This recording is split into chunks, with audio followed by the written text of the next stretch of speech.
Hi YouTubers, Elsie Butcher here again today. Today is Wednesday, March 22nd, 2017, and the title of this video is Rape and Fear, Part 1.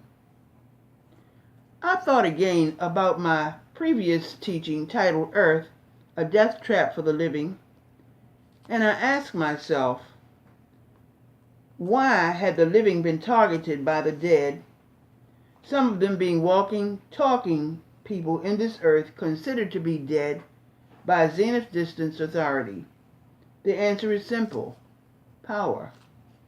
The dead sought to redeem themselves from a cursed state by controlling those in the earth, having or being persons of real authority, intelligence, material wealth, and the right of succession, being entitled one after the other in line to inherit thrones, positions, and estates, the great house, or the family line that should be the most important, superior, and eminent.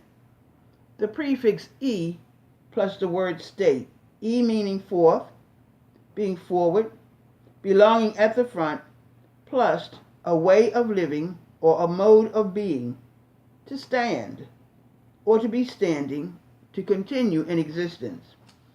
Now, according to John 16:11, the prince of this world, Lucifer, aka Satan, calling itself God and being the first in political rank and power, and also being or calling itself a magistrate, a master, is identified in Roget's Thesaurus as none other than Satan, aka Lucifer, and is already judged, sentenced, and condemned. The word prince is synonymous with the titles monarch and king, which is the same as number 2316 in Strong's Concordance for the New Testament for the one identified as God, the supreme divinity, the chief demon or evil spirit, and magistrate or magister.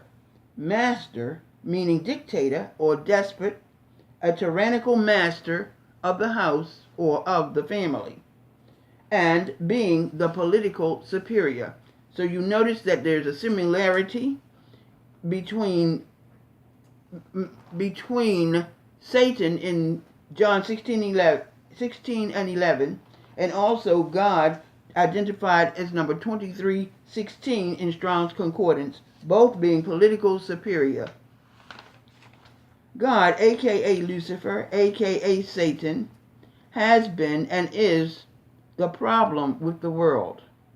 The word problem in Latin is problemo, and in Greek, probalene, meaning to throw, to rig, or to manipulate dishonestly for personal gain, and for diabolos, or dia plus balene, the devil, to be hurled or thrust before or in front of in a leadership position. Let us take another look at Isaiah 41:14.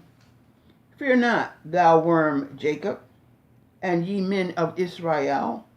I will help thee, saith the Lord, and thy Redeemer, the Holy One of Israel. And according to Strong's Concordance, this reads, do not be frightened, you maggot and supplanter, Jacob, the one that supersedes or causes others to be set aside so that you can replace them and sit at the top, to be seated in a position of authority or control and to dominate as the master of the house or the master of the family, and to exert the supreme guiding and determining influence. And do not be frightened, you men of Israel, you few adult men that are 1. Paupers or poor, 2. Small, petty, or unimportant and humiliated, 3. Little men, trivial, trifling, commonplace, and unimportant. You few men that are narrow, prejudiced, bigoted, and dogmatic, or being those that treat others of a different racial or ethnic group with hatred and intolerance, and you being dictatorial, despotic, or tyrannical. I will succor or help you, says Jehovah, your God of the Jewish nation and your Redeemer. Now, according to Oriental law, I will deliver and be an avenger for you, the one that will take vengeance or lay claim to on your behalf. I don't know exactly how Oriental fits in there, but that's exactly what it says. Your Redeemer, according to Oriental law, and that is number 1350 in Strong's Concordance for the Old Testament. I will inflict punishment. I will inflict penalties and or deprivation on your behalf. That is to say, I, Jehovah, will cause loss and a condition of being deprived for them, being removed from rightful positions. I will rob and cause them to be without. I will keep them from possessing and enjoying that which is rightfully theirs. And I will deny them. I will declare them to be untrue. I will reject. I will refuse to recognize and acknowledge them. And I will decline to grant or allow. I will decline to consent to the fulfillment of their purposes and their right of succession. To lay claim to means that God asserts, postulates, assumes without proof, and persists in insisting that he, she, it has the right of ownership to them or the ones taken as his slaves. And he says so, as the Jewish nation's Holy One of Israel, or their God, made or caused to be ceremonially sacred or holy according to religious law. In other words, God, aka Lucifer, is not intrinsically pure and holy, but he is caused to be so by religious ritual, a religious rite, R-I-T-E, or a formal prescribed procedure. So who are the true holy or sacred ones? Why, the ones taken as slaves, of course. God and his cohorts are responsible for the scripture that says, the last or the worst shall be first, and the first or the best shall be last, according to Mark 10:31.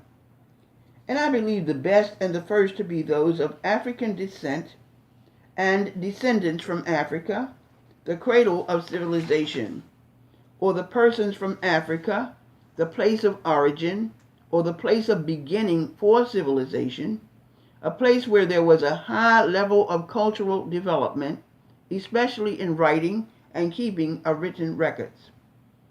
We need to comprehend that the word rape can mean more than sexual assault.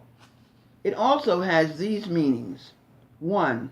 To seize, to capture and conquer and carry off or carry away by force. 2. To plunder, to seize wrongfully or to pillage, to take people as spoils or booty by force. 3. To treat improperly and to abuse.